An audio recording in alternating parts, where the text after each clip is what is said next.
Hello and welcome to episode 43 of the Fierce Calling podcast. I'm your host, Doris Swift. I'm talking with women who share their experiences and what they've learned.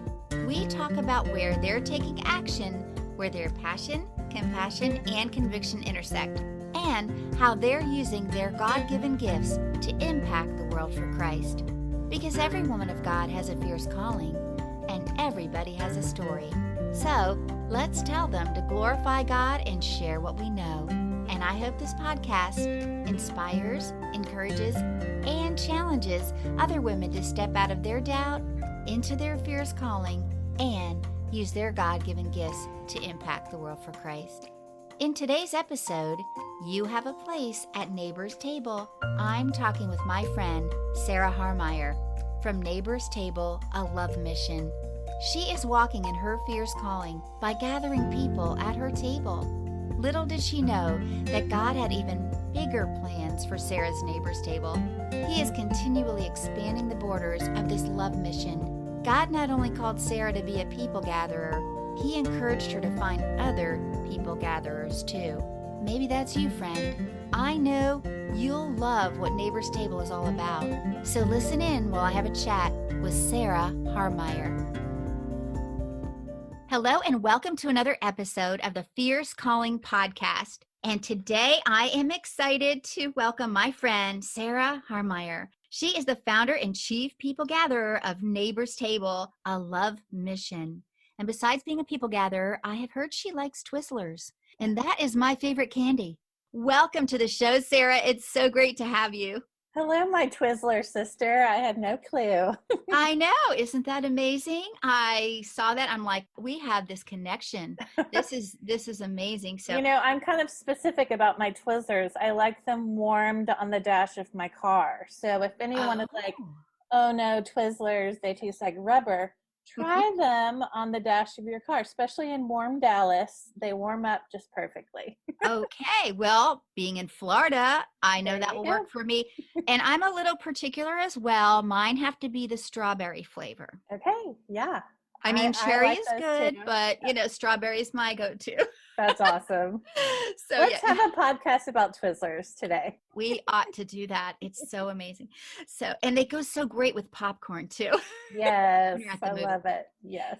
So, and you are all about loving on people, which I love the whole concept of Neighbor's Table and, the people gathering and all about that. So I would love if you would share a little about your story and how you're taking action where your passion, compassion, and conviction intersect. Yeah, thanks, Doris, for having me. You know what? I'll go back to college. I did not know what I wanted to do with my life and what my calling really looked like. I knew what I liked to do, but I remember sitting with my college advisor and we were at that intersection where he was like, Sarah, we need to decide which major you're going to do. And I looked at Dr. Scott Duvall and I said, I wish I could major in love. I just want to love people. And you can imagine his look on his face, like, what on earth are you talking about? That is not in the course catalog, Sarah, So I picked a major and went on about life. But God just has this way of writing our stories we just can't veer from when He's in it. So God has been in my story, and it's a clumsy and windy story. But I moved to Dallas in 2010 for my full-time job. And at the time, I was fundraising for a children's hospital, and I was planning events and that sort of thing. And I was in my young professional career, like many people are, and maybe your listeners are, where my identity really was wrapped up in what I do. And it was something I loved and I was passionate about, but I had a dear pastor friend of mine just have a conversation over the phone, and he helped me realize that my identity was in my work and not in Christ. And he has just this lovingly brilliant way of kind of bringing things to the surface and bringing things to my attention. And I spent a few months with Eric and his wife over the phone. He lived in Atlanta at the time, and I was new to Dallas. And they just kind of helped reshift my identity back in Christ, really working from a place of rest where I wasn't striving. I was working hard still, but I just wasn't striving for my identity to be exalted because of work, you know. Yeah. And from that time together, he gave me just the spiritual gift test, and or it was more like a role we play in the church, I believe. Mhm. And that came back, and my role was an evangelist. And evangelist still seems like a really big word Mhm. for who I envision who an evangelist is. And little old Sarah in Dallas, Texas, I just never thought of myself like that. And Eric said, Sarah, I want you to think about an evangelist like a people gatherer. I want you to Mhm. think about how you might share your faith in a really real way. And he was like, you love people, you love sharing your faith, you love doing it in a really natural, warm, inviting, whimsical way. I want you to think about how you might gather people in and outside the church. Well, Doris, I had no clue really what that meant. I didn't know, does that mean gather for Bible study, gather for what? And I thought back to the very best moments of my life, and they have been around the table. So back after I finished college, I was in grad school, and I had a little cafe out of my house, super illegally. I served lunch 3 days a week. It was hilarious, but it was the best year of my life. And I was like, I Mm. know there's something about that year that it just lit me up. You know, that when you're doing the thing that God made you to do, it just feels like all boosters are firing. And Yeah. that's what it feels like for me when I gather people around the table. So that came to me like over months of just praying and reflecting. And this was 2011 by this point, and I just set a goal to try to serve 500 people around a table in my backyard. And I have a small backyard. I was new to Dallas, but I asked my dad if he'd build this table for me, big enough to seat 20 people. And I just wanted to be really intentional about doing that. And so one dinner party after another, I served people around this table, and we had all kinds of meals from ordering pizza to filet mignon. Like it Mhm. was the gamut of things that we ate around that table, but it gave me this place to be able to love people, and love people that were my neighbors who I was just meeting for the first time. It became friends of friends. Everyone knew anyone was welcome at this table. And it changed my life, Doris. I didn't think of pieces of lumber put together by my own dad's hand. He had never built a table before. It could be so life changing. But it became the place and kind of the home base for me to love people and be who God made me to be, and really to pursue from a place of rest how to love people. And it's just become my story now. I've served about 3,500 people around that table now over the years. Wow. I guess it's been 8 years now, and a year and a half in, Eric called me one random day. He had been watching all this happen the last year and a half, and he said, Sarah, I think God might have something outside your yard for you. And I'm like, what on earth are you talking about? Like, I could not think of anything sweeter than what was happening in my yard. Mm. And he goes, I just want you to pray about it. I don't know what it is either, you know, but I wonder if he has something. And months passed again, and I was actually sitting in a conference, daydreaming, kind of doodling in my program. And that's when I started thinking about other people being wired just like me as a people gatherer. And I wondered if people needed a place like I did, a home base, if you will, another place in their yard or in their home that they could love people. And so I wondered if Dad would build tables for other people. So on a break that day at this conference, I called him and I was like, Dad, would you be up for building tables for other people? And my dad had been retired for a while and was widowed and just kind of lost some purpose along the way. And he said, sure. I mean, neither one of us really knew what sure really was going to get us into. But that day I even said, I know what we'll call you. We'll call you the chairman of the boards, Dad. And we Great. laughed way too long about that. A few weeks later, I started calling it Neighbor's Table, and I spell it with an apostrophe S because I Mm. think the table belongs to each individual person that sits there.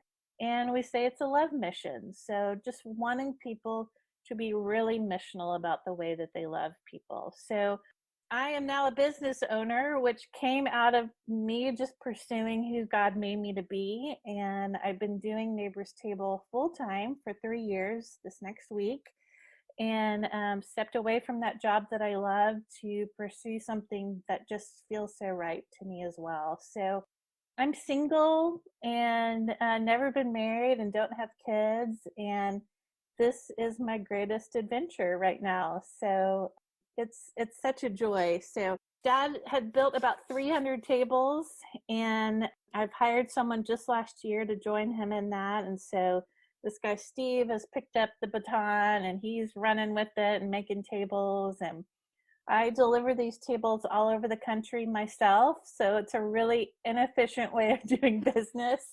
I literally load them all up in the truck, and I'll make several stops along the way, and often have that first meal with people around this handcrafted table that we've made. So Neighbors Table's it's been fun, and it's been a journey and excitement, but there is nothing better than chasing the calling God has for you. And as you say, the fierce calling that's in your bones, really, once you figure it out, it's just so fun. So I don't know if tables and hospitality is just super spiritual, like some people have the gift of wisdom or teaching, but I find it pretty simple, and it's so fulfilling. And I'm the first person that has been changed at this table and as I deliver tables, and just engaging with people and learning from other people, and seeing what God has for me, even in the midst of all this. So it's a blast.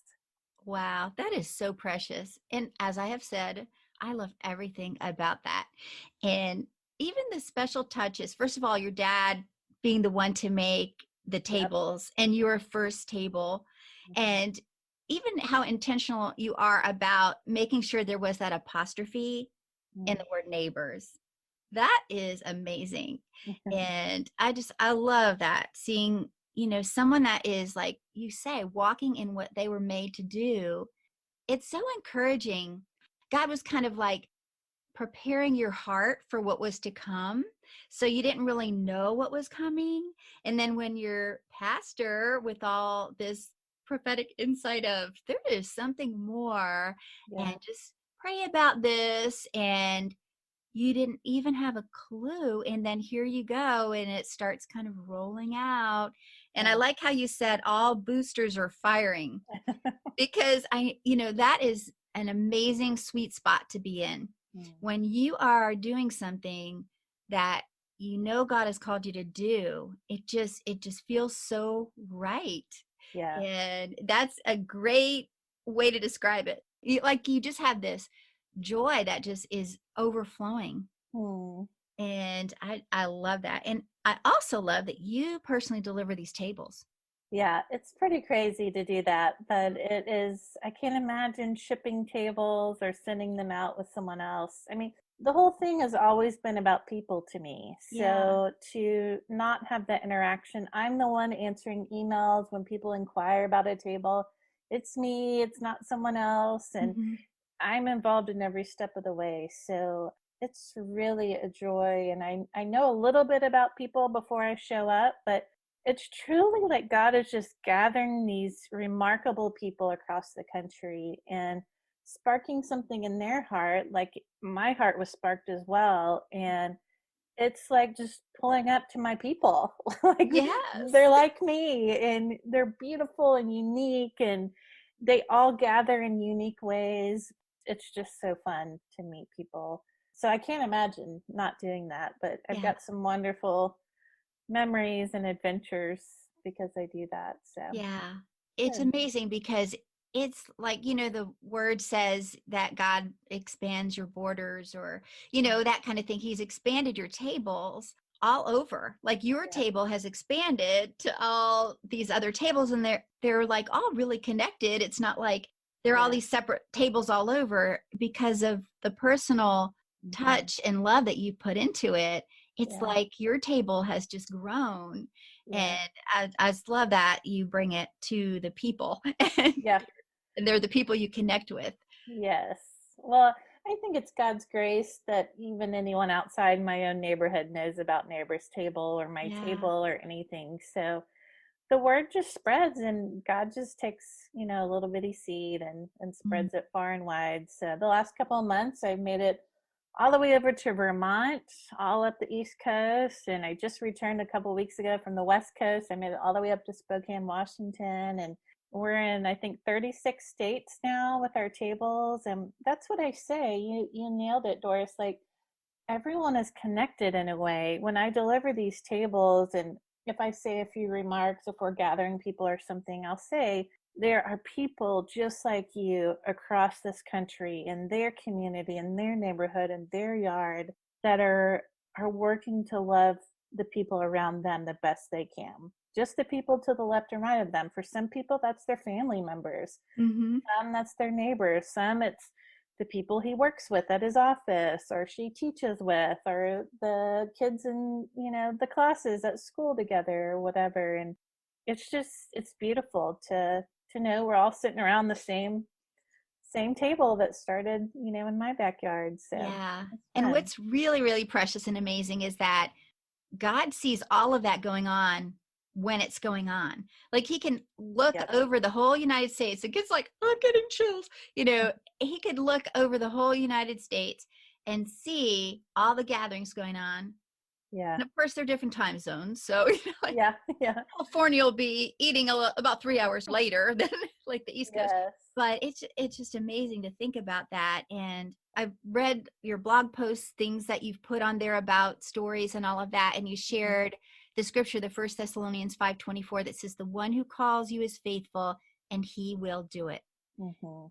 That is awesome. And it just goes right along with your love mission. And it's amazing too, because I just attended a women's conference. It was virtual, of Uh-huh. course. And that was a theme verse that they had. Oh, awesome. And it's like, God is going to be faithful to equip you Yeah. and provide and whatever is needed to allow you to fulfill his purposes and plans for you, for his glory. So That's right. Yeah. that's awesome. He is faithful, and I think I continue to see that, and I continue to experience that, from the very beginning stages where this was just something on the side we did, and now even into these days of coronavirus, and seeing God being faithful even in this uncertain time with business, and how people are still drawn to the table and still want to eat outside. And he has been faithful, and that's exactly what I say. And Doris, it's so wild when we can lead and when we can follow our calling from a place of rest. It feels so different. Mm. And I bet people probably would do this business so many different ways. But I tell you, this has been more of like a chess match for me. Like, it's just very thoughtful and it's slow. And I'm in this for like the long haul. Some people are like playing tennis matches and are quick to hit the ball back over the net and it's coming again. And that has not been my speed with this. Mhm. And it's just, I know that I'm a people gatherer. I know I want to share my faith. I know I want to gather people, and I want to do that the rest of my life. So how can my life be sustainable, and how can God be faithful in the way and the things that I choose to do with it? So I had to learn that. I was not in that place a decade ago. So it has been fun. It's been really fun to see God be faithful with so many things.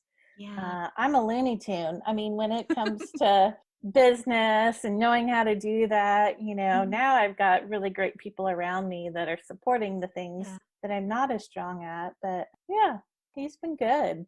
I love how you were saying that you're living out your calling from a place of rest, Hmm. because often the rest eludes us and it's something that we don't really think about and don't engage in when it's something that God has taught us himself that it's so important. Yeah. And, if you're going to get burned out, even if you're doing something that you love, if you're going to get burned out doing it, it's not going to be effective and it's not going to bless others or yourself, Yeah. So I love that. It's restful, and that it ends up breaking bread with people. Yeah. That is so It's amazing. neighbor's table is a ton of work. I mean, people think we just show up at the table and like in a snap it's been made, and it's a ton of work, but not necessarily even just rest, like being a restful person. It's Mm, even deeper than that. And spiritually speaking, it is like truly being at rest in that God is going to do his thing. mm, And I can be hands and I can be feet, and I can put a plate of food in front of someone and God can get the glory for that. But even just in the way that we gather from a place of rest, it looks so different. And I know as women, and as your listeners think about this, like when we make our gatherings to glorify God and mm, to be about people, people notice that there's a difference there. And mhm, that's not to say we can't make a beautiful table or put a lot of time into our food spread, or being Southern women, like we love our china and all of our things.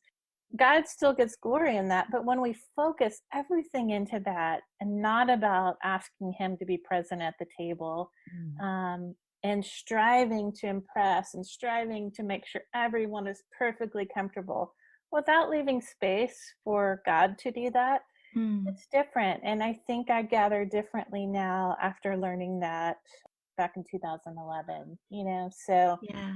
I catch myself though. There's been plenty of times that I'm like, whoa, I am like way caught up in the way things are feeling and going and all Mhm. of that. And it's easy to do. So my prayer is that I could do that from a place of rest. So I'm Yeah. still learning as well. Thank you for your sharing and explaining all of that, and Yeah. how the rest is deeper than just laying on the couch or whatever, Yes. yeah, I imagine that a lot goes into this prayer and all the other preparations and plans, and coordinating and all of that. And when these meals take place, people might say, well, I don't have a gift of this or that, but you'll have people around the table that will have these different gifts, right? So Yeah. you have the gift of making people feel included, like loved and included. And Yeah. there is a gift and an art to being able to make sure everybody is drawn into a conversation. But have you experienced too that some of your people gatherers are also at the table, kind of helping with all of that happening with God, Yeah. and all? Yeah, I try to set the scene early on. So even just being ready for people, you hear that, plan ahead so you're not running around pulling things out of the oven. That happens still sometimes, but really making the party about people changes things. So most people I just send down the driveway and they come around to the back, and I'm there to bear hug them. This is all before COVID. I don't know how I'm going to do this after COVID, but like I'd hug them. And if I didn't know them, I'd make sure I introduce myself that I live here. And Mm, so I'm so happy you're here, and connecting them with someone else, get a drink in their hand, like just as fast as we can connect with others. mm, And then I actually will pull something together a little more formal once everyone gets there, and we'll just circle up. And I've done this, Doris, from the very beginning. I have always gone around and introduced everyone by name, and mm. then shared a little something about them that I love. And it's funny, the people that are there for the first time, they're like, oh my gosh, is she going to remember my name or anything what we talked about? But it's so fun to surprise them and remember their name. And I Mm. used to work in junior high ministry, and adults get as giddy as junior high kids if you remember their name. Like, Yes. it's so important that we see each other and that we acknowledge each other. So part of that practice is helping people sit down confidently at the table. Like, I assign seats and I have a little place card. I'm very thoughtful and prayerful about who might enjoy sitting by who, or who might need a little more help if they're more introverted or Mm. shy or something like that. But I tell them, like, this is not the junior high cafeteria. I have literally prepared a place for you. Like, I've got a spot just for you. I've been thinking about you all day. I mean, these are things that I say. And then I invite people in to be a part of that experience together. And I say, I know I'm the hostess, but like, what if we all tonight created what we wanted for the evening? So if you see water glasses low, like jump up and serve water. If you want to help bring plates out or bring dessert out or load the dishwasher, I always add that one in. Yeah. I say, let's do it. Let's just do it together. And I actually have these table tokens on my website that have little jobs like that to help people that might not be as comfortable as I am about inviting people into that, because I want people to feel like everybody's in. So they've got a little job, give a toast or clear plates, load dishwasher, those kind of things on them. So I also just kind of give a few things. Like, I hope that we would do more listening than talking tonight, which kind of shifts people's perspective of like, oh, I want to hear what other people around me are up to or what they're learning or what's meaningful to them. And it gives a place of respect for people at the table. I have people from all walks of life around my table, and not everyone shares the same faith, not everyone's the same race, like so many differences. So I know that's a scary thing, walking into someone's yard that you might not know or you might not know is a safe place. And I want to communicate that as best as I can early on. So I actually ask if I can pray. I genuinely look around and say, would this be okay if I said a prayer? And I've never had anyone turn me down. I pray and invite God to be at our table, and then I have everyone grab a seat. And part of that is, like you said, like wanting people to feel like they're a part of something. You know, that's one thing that I've learned from the coronavirus is just us being at home. Like, we have this need for connection. Like we are longing to be with people, to be known, to just connect. And so we do that the best we can online, but there is nothing like sitting elbow to elbow with people and saying, hey, will you pass the mashed potatoes? Like, it's just this interaction of family, you know. And I know not everyone grew up maybe with good memories around the table as a family, but those that did, you know, that feeling and those memories and those moments that happen at the table. And it feels a little old-fashioned sometimes to slow down, put our phones away, and actually be present with each other. And there's been some long lingering at my table, and I absolutely love it. So it still gives me the same joy as when I started. It really does. So that is so evident. Aw, That's really evident. And, you know, it is amazing too, because it's so beautiful how you're giving this experience. The Lord is really through you, this experience, and all of your other people gatherers all around the country, something that maybe someone hasn't experienced before. Maybe, like you said, they didn't grow up gathered around a table. Maybe they didn't grow up in a family that was loving or welcoming or, you know, wanted to even listen to anything they had to say. And it's just giving someone a connection to family. And, you know, and in that they see Jesus in you and through you. And you don't necessarily have this agenda when people come like, okay, now we're going to do a Bible study. You know, it's you know, it's just, they go, wow, Sarah, what is it about you? You know? And so that's amazing. Lord willing, people would sense that. And I'm very laid back when it comes to a lot of things. And I want this to feel like my home. You know, in Spanish, we say, mi casa es su casa. My house is your house. And I truly feel that way. And I want people to feel comfortable at my table. And my backyard is far from perfect. My chain link fence has holes in it. I've got cracks in my driveway. The grass is sort of green out there right now. Like, it's kind of a mess, but that's kind of how we are too. You know, you got to be in it with people. So it's really fun. I think I've said it's really fun a million times on this podcast. Well, it is. It's really fun. So cool too how you were talking about, because I was going to ask you about the table tokens, and you were talking about that, because it is important to be able to make people feel like they're a part of something. And that's cool, because there are times when maybe, you go to an event or you go somewhere and you want to help, but you don't know what you're supposed to do, or you know, Yeah. like you said, there's such a mix probably of personalities and introverted, extroverted. And so Yep. like how you brought that up and you were talking about, you know, how sometimes we need to be a little bit more intentional with people and Yep. make sure that we can maybe seat them near someone they would be able to converse with well, or Yes. they might have something in common. It's funny how people will take that token seriously. They're like, no, I'm clearing plates. It's on my token. It's my job, guys. Sit down. Let me do it. You know, it's hilarious. So, Yeah, I love that. And I just can't wait to hear all about what happens with Neighbors Table in the future.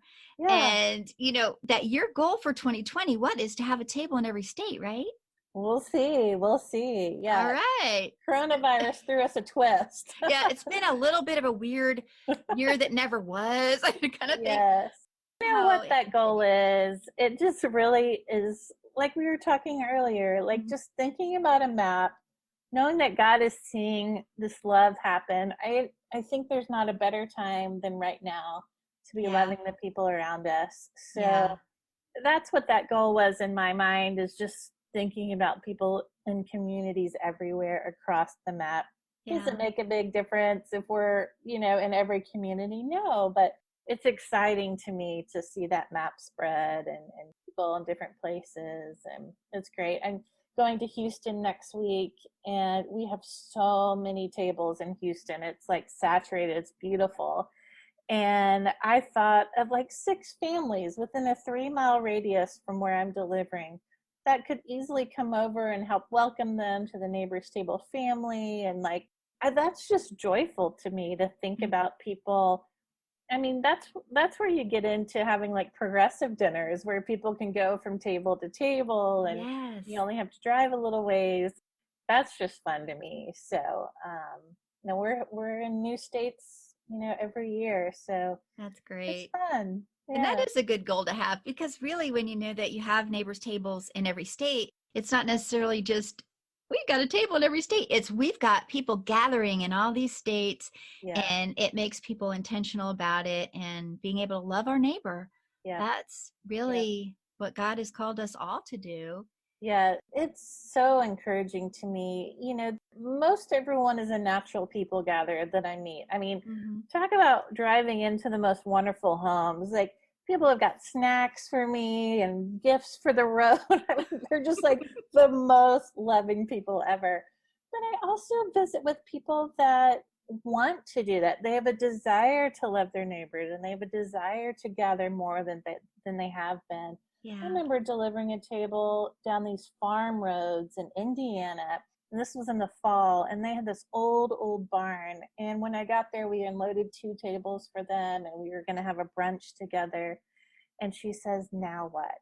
And I was like, what do you mean, now what? She says, I'm scared to death to invite my neighbors. What do I do? I figured if I got the table, it would give me some motivation to invite them. Now what do I do? I just absolutely love that. And I still stay in touch with Rebecca, and she Yeah. got over that real quick, and she's invited neighbors over and over and over again. And that little barn has become this magical place for connection and beauty. And it just took a yes. You know, she knew she wanted to do that. Yeah. She didn't know how. And so part of that is getting to walk alongside people. You know, we were saying how God must be leaning over the balcony of heaven, just seeing all this fun happen across the country. In Yeah. a small way, I get texts and emails from people all week long of people gathering. And so I sometimes get a glimpse of that as well, which is just, again, the small nature of what we do. But it's so fun. That's So, awesome. Yeah, I love that. You know, kind of, okay, I'm going to step out and get a table yeah. and then figure out what I'm supposed to do, you know, and Yes. then it all kind of flows. I just love Well, that. it's a bigger picture for what God does, I think, with our yeses. You know, Yeah. this Yeah. isn't really about a table, but it's so beautiful to see people just step out and trust God that He's got something and He's calling us towards something, you know. So Yeah. it's cool. Yeah. And you are also like you're a people gatherer and disciple maker because, Mm, many of the people I'm sure, maybe not all of them, but many have a heart for the Lord and for loving people. yeah. And you just don't know what God will do with that and multiply. It does Yes. the increase. So Yes. that's so amazing. Yeah. So, Sarah, I'm sure my listeners are going, where can I get more information about this? So, how can they connect with you? Yeah. Probably the website would probably be the easiest place, neighborstable.com. Hmm. There you can see pictures and videos, and we've got those table tokens on sale there. There's actually a whole page about tables, and if you're interested in a table, you just shoot me a little note, and it's me responding, and I'd be happy to dialogue or hear your story, whatever you want to send me. A joke, I'm open for jokes too. But that all happens on my website. I love Instagram. It's Hmm. Neighbors Table at Instagram as well, and we're on Facebook and not very often on Twitter, but it's Neighbors Table across the board. So I'd love to connect with your listeners and just say a quick hey if you want. So Fantastic. yeah, Yeah. And I'll put all those in the show notes. And Instagram just seems like the perfect platform for Neighbors Table, with all the pictures and everything. it does give a good visual of getting to share some pictures. So it's Yeah. fun. I love Yeah. that, Sarah. Well, I am so glad that you were able to come on. I've been looking forward to this. Well, Just, thanks for your fierce calling and what you're doing with your podcast and reaching people for Christ. It's awesome. oh, well, thank you. And may the Lord continue to abundantly bless you, your ministry, and all the neighbors' tables all over the country. Well, you've always got a seat at my table if you find yourself in Dallas. So Aw, thank thank you, you. friend. I just look forward to connecting with you again and maybe having you on again sometime. Thanks, Doris. Talk to you soon. Thank you for listening today. I love everything about Neighbor's Table, and after listening to this episode, I'm thinking you do too. I am in awe of what God does and how He reveals our fierce calling at just the right time. I also love that Sarah is a people gatherer, and God had her start right where she was, in her own backyard. What is God calling you to do, friend? Our fierce calling begins with a prayer said, a seed planted, and a dream that grows into something wonderful, something beyond what we can ask or imagine. I love the scripture mentioned in the show. The one who calls you is faithful, and he will do it. 1 Thessalonians 5:24. Friend, the one who calls us is faithful. When we answer his call on our lives, we can trust him and follow where he leads us. I love how Sarah said she is walking in her calling out of a place of rest in him. And I know her guests can sense it. Sarah greets her guests with a genuine love of Christ and makes them feel welcome. Remember in the show how we learned she tells each guest, I've prepared a place for you? Being missional is loving like Jesus, who said to us, my Father's house has many rooms. If that were not so, would I have told you that I'm going there to prepare a place for you? And if I go and prepare a place for you, I will come back and take you to be with me, that you also may be where I am. John 14:2-3. Is God calling you to join the Neighbors Table family? You can connect with Sarah Harmeyer at neighborstable.com and find Neighbors Table on Instagram, Facebook, and Twitter. I'd also love to stay connected, so I would appreciate it if you would rate this podcast, share it, and maybe leave a comment. You can also subscribe anywhere where you listen to podcasts. That helps more people find it. I'd also love you to check out doriswift.com and hang out for a while. You'll find the free resources on my website, and if you need help sharing your faith with others, you can join my email list and receive my free resource, Simple Tips for Sharing Your Faith. It's all free. Look out for my monthly newsletter as well. I'd also love you to check out some of my past blog posts and listen to some previous podcast episodes, all in one place, doriswift.com. I hope you join me next time when I talk with another woman who's taking action where her passion, compassion, and conviction intersect. Until then, friend, have a blessed week, and I'll talk to you soon.